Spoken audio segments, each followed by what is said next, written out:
comment changer la qualité d'une vidéo sur Plex? Eh bien, c'est ce qu'on va voir tout de suite dans cette vidéo, mais avant je t'invite déjà à t'abonner, liker, activer la petite cloche des notifications. N'hésite pas aussi à mettre un petit commentaire, partager la vidéo, et sinon on va pouvoir commencer la vidéo. Voilà.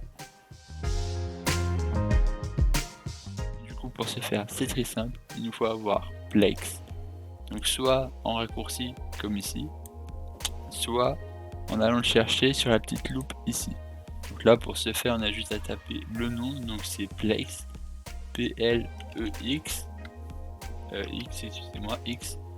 Et là, normalement, tu devrais l'avoir juste ici. Et là, tu as l'application, bien évidemment, que je vous montrerai par la suite. Donc là, vous cliquez dessus. Et là, normalement, il apparaîtra ici.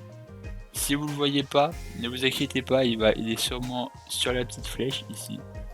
Voilà, donc ici, c'est tous les... comment dire, c'est en gros, c'est pour éviter d'avoir trop de monde ici. Vous pouvez le mettre par exemple là, et ça vous fait un truc un peu moins lourd, un peu moins d'icônes affichées. Moi, pour ma part, je préfère le voir ici, c'est plus simple.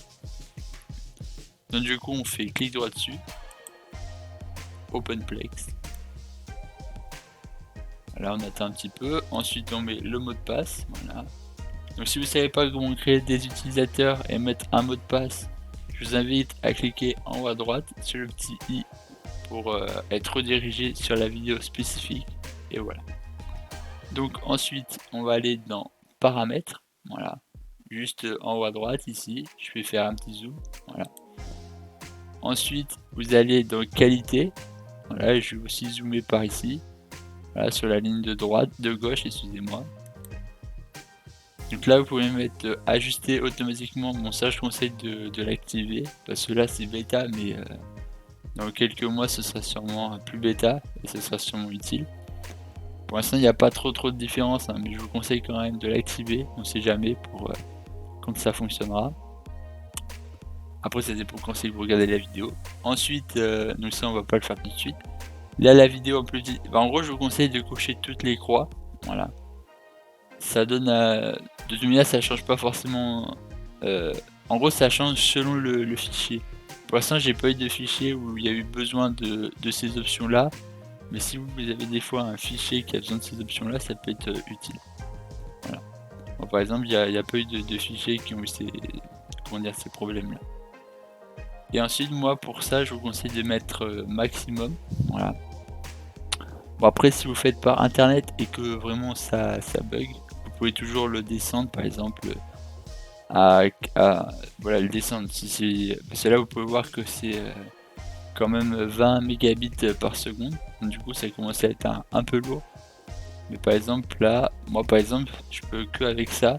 C'est pour ça que je fais beaucoup sur l'ordinateur pour que ce soit plus simple. Mais après, vous pouvez toujours essayer de faire autrement.